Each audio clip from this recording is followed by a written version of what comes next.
Good evening everyone. तो कैसे हैं आप सभी? उम्मीद है आप सभी अच्छे होंगे, मस्त होंगे, जबरदस्त होंगे। जैसा कि कल हमने पढ़ाया था आपको पुष्प की संरचना, उसी से रिलेटिव आज का टॉपिक रहेगा हमारा परागण।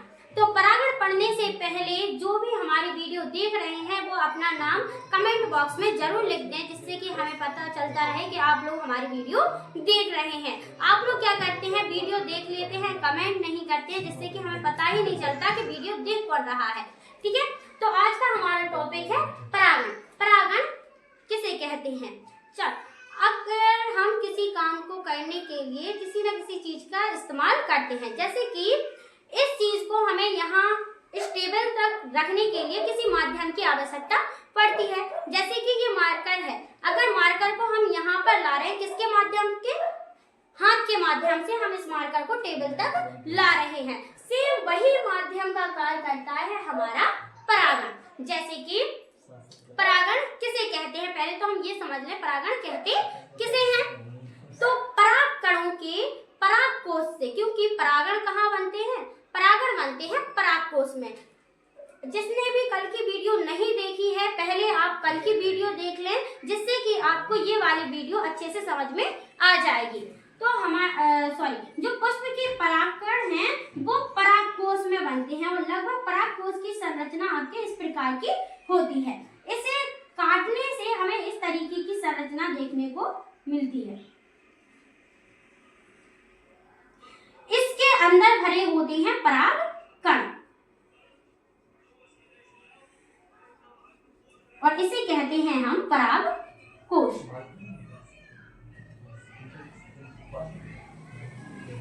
तो परागकणों के परागकोश से निकलकर वर्तिकाग्र तक पहुंचने की क्रिया को हम परागण कहते हैं। बात समझ में आई? परागकणों के परागकोश से निकलकर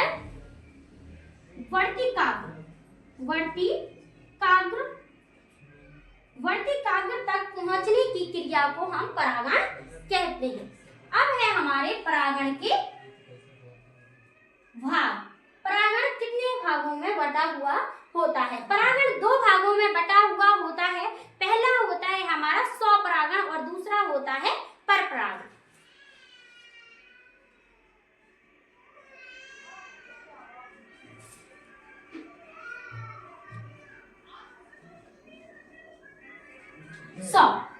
यहाँ से आपको क्या समझ में आ रहा है?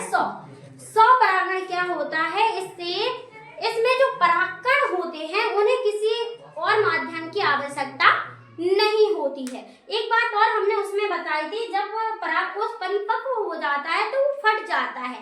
फटने से इसके जो परागकण अंदर होते हैं वो गिर जाते हैं या बिखर जाते हैं। वो बिखरने के बाद कुछ परागकण जाके वर्तिकाग्र से चिपक जाते हैं और उनसे वो पराग नलिका द्वारा अंडाशय तक पहुंच जाते हैं, जिससे कि उनमें क्या हो जाता है? निषेचन की क्रिया पूरी हो जाती है और उनमें एक बीज का निर्माण हो जाता है। तो स्वपरागण में क्या होता है? एक पुष्प के परागकण उसी पुष्प के वर्तिकाग्र या उसी पौधे के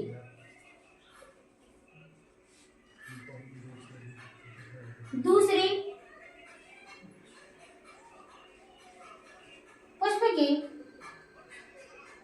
वर्तिकाग्र तक पहुंचने की क्रिया को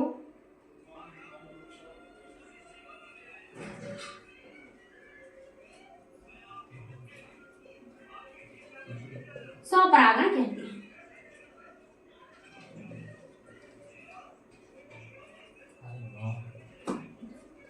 इसमें क्या होता है कि जैसे कि गुड़हल का जो फूल होता है वो द्विलिंगी होता है, क्योंकि उसमें पुमंग और जायंत दोनों ही रूप उपस्थित होते हैं।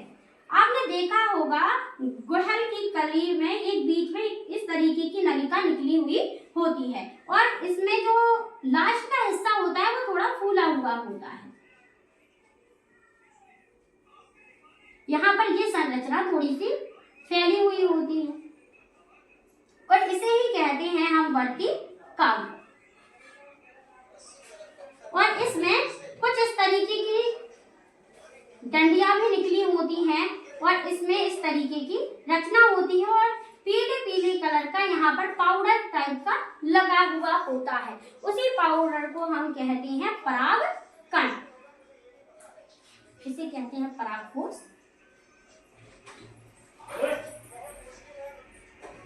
और इसमें उपस्थित होते हैं हमारे छोटे छोटे परागकण। अगर ये वाले परागकण जाके वर्तिकाग्र से मिलते हैं तो इस क्रिया को हम क्या कहेंगे? स्वपरागण कहेंगे। या फिर एक ही पौधे में उपस्थित पुष्प के किसी पुष्प के परागकण उसी पौधे के किसी दूसरे पुष्प के वर्तिकाग्र पर पहुंचता है तो इस क्रिया को भी हम क्या कहेंगे? स्वपरागण कहेंगे। इसके लिए इसे दूसरे पौधे पर निर्भर नहीं रहना पड़ता है। ठीक है, ये बात आपको समझ में आ गई? स्वपरागण किसे कहते हैं? ठीक है, स्वपरागण अब कितने प्रकार के होते हैं? हमारे जो स्वपरागण होते हैं वो दो भागों में डिवाइड होते हैं।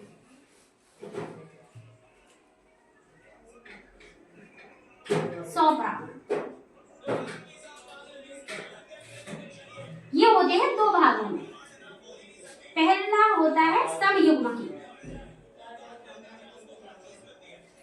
और दूसरा होता है सजातीय। समयुग्मकी, अब युग्मक किसे कहते हैं?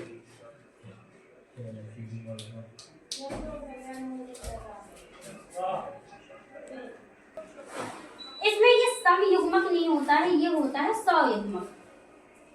सयुग्मक इसमें क्या होता है? जो पुष्प होते हैं पुष्प में उपस्थित परागकोश में उपस्थित जो परागकण होते हैं वो उसी पुष्प के वर्तिकाग्र पर पहुंचते हैं। इस क्रिया को हम स्वयुग्मकी कहते हैं। ठीक है, इसमें क्या होता है? उसी पुष्प के परागकण उसी पुष्प में स्थित वर्तिकाग्र पर पहुंचते हैं, इसे कहते हैं हम स्वयुग्मकी। और इसमें है सजातीय। सजातीय का मतलब होता है एक जैसे।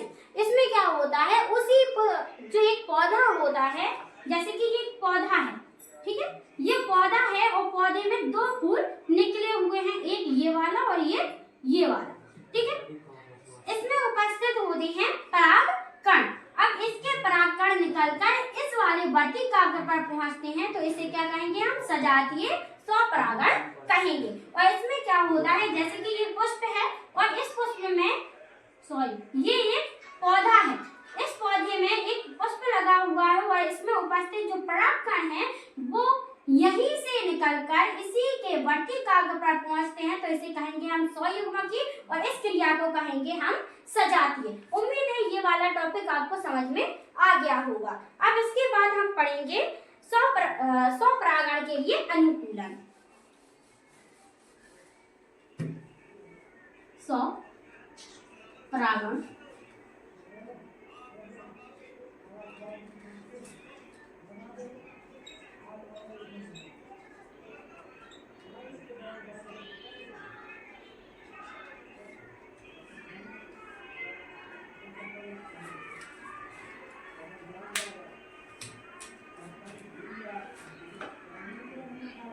भैया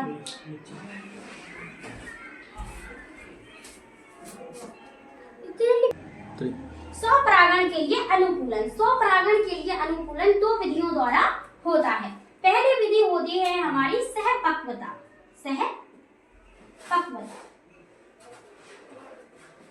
पक्वता का अर्थ होता है पूर्ण रूप से पकना। इसमें क्या होता है? जैसे कि हमने पढ़ा स्वपरागण में क्या होगा? इसमें जो पुष्प है वो एक ही पुष्प में ही नर भाग एवं मादा भाग दोनों उपस्थित हैं। अब नर भाग और मादा भाग एक ही पुष्प में उपस्थित है तो ये भी हो सकता है कि अगर नर भाग पूर्ण रूप से परिपक्व होगा तो उसमें मादा भाग भी पूर्ण रूप से परिपक्व होगा। तो इसमें क्या होता है, इसमें उपस्थित जो नर भाग होता है, जैसे कि हम कह सकते हैं वर्तिकाग्र एवं परागकण एक साथ परिपक्व होते हैं। सहपक्वता का अर्थ है, यहाँ पर सहपक्वता की जो डेफिनेशन है वो इस प्रकार हो सकती है, इसमें उपस्थित या किसी पुष्प में उपस्थित वर्तिकाग्र एवं परागकण एक साथ परिपक्व होते हैं। और इसके बाद है हमारा दूसरा, सहपक्वता के बाद है द्विलिंगता।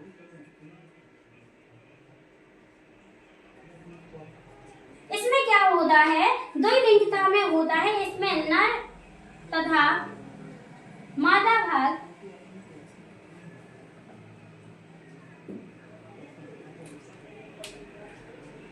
भाग एक ही पुष्प में उपस्थित होते हैं।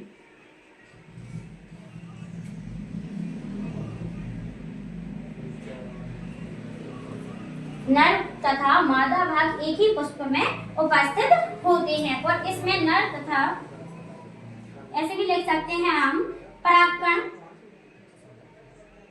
तथा वर्तिकाग्र एक साथ परिपक्व होते हैं।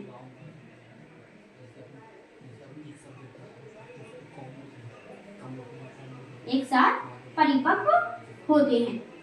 ठीक है, ये दोनों समझ में आए। सहपक्वता का अर्थ क्या है, परागकण तथा वर्तिकाग्र एक साथ परिपक्व होते हैं। द्विलिंगता, नर तथा मादा भाग मतलब परागकण तथा वर्तिकाग्र एक ही पुष्प में उपस्थित होती हैं। जब ये दोनों एक ही पुष्प में उपस्थित हैं तो इनके जो परागण की क्रिया है वो आसानी से हो जाती है, मतलब इन्हें किसी माध्यम की आवश्यकता नहीं होती है ना, कि अगर किसी चीज को कहीं पर रखना है तो किसी न किसी माध्यम के द्वारा उसे वहां तक पहुंचाना होता है। जैसे कि आपको कहीं जाना है तो आपको कार, गाड़ी या फिर बाइक या किसी न किसी चीज की आवश्यकता होगी। अगर आपको कोई चीज यहाँ से लेकर वहां तक रखनी है तो आपको अपने हाथों का या किसी वस्तु का इस्तेमाल करना पड़ेगा। सेम उसी प्रकार से, लेकिन यहाँ पर स्वपरागण का अर्थ क्या होता है, इसमें किसी माध्यम की आवश्यकता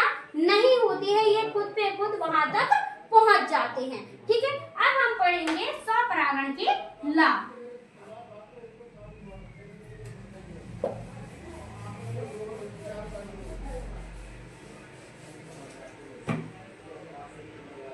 स्वपरागण के लाभ,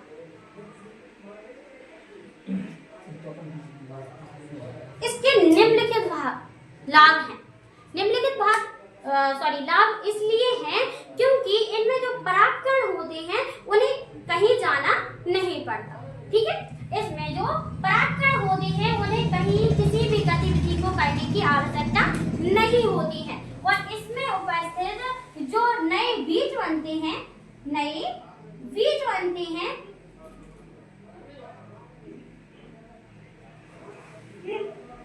वो वे शुद्ध नस्ल के होते हैं।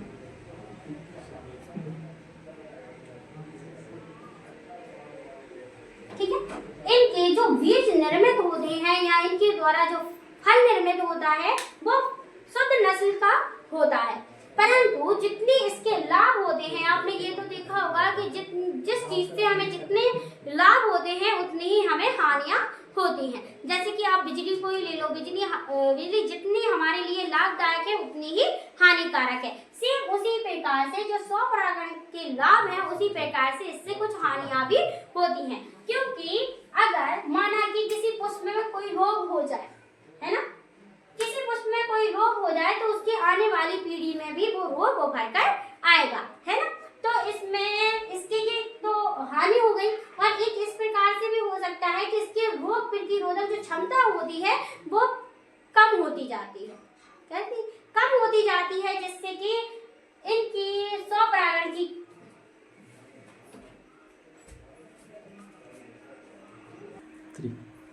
इसमें क्या होता है, स्वपरागण के लाभ में नए बीज बनते हैं, वे शुद्ध नस्ल के होते हैं एवं बाह्य कारक की आवश्यकता नहीं होती है। सुगंध तथा मकरंद उत्पन्न करने की भी कोई आवश्यकता नहीं होती है। जिन पुष्पों में परागकण नहीं पाए जाते या परागकोश नहीं पाए जाते हैं, उनमें मकरंद अधिक मात्रा में पाई जाती है, जिनसे हमें बहुत अच्छी सुगंध आती है। तो सुगंध के द्वारा कीट उन पर बैठते हैं और कीटों के द्वारा उनमें परागण हो जाता है। तो वो वाला जो पर परागण है वो हम कल पढ़ेंगे। आज हम केवल पढ़ रहे हैं स्वपरागण। ठीक है, इसके जितने लाभ हैं उतनी ही हानियां हैं। इसके जो पौधे होते हैं, पौधे से उत्पन्न जो फल होते हैं या जो फूल होते हैं वो दुर्बल होते हैं और उनमें रोग प्रतिरोधक क्षमता भी कम होती है। नए गुणों का समावेश देखने को नहीं मिलता। नए गुणों का जो समावेश होता है, जैसे कि अगर कोई चीज अच्छे तरीके से तैयार की जाए तो उसमें कोई नई चीज देखने को मिलती है, परंतु उनके बार बार स्वपरागण होने के कारण उनमें कोई नए गुण देखने के लिए नहीं मिलते। तो उम्मीद है आप सभी को क्लास पसंद आई होगी और जितने भी लोग हमारी वीडियो देख रहे हैं अपना अपना नाम जरूर कमेंट करें, जिससे कि हमें पता चलता रहे कि आप हमारी वीडियो देख रहे हैं। ठीक है, और धन्यवाद।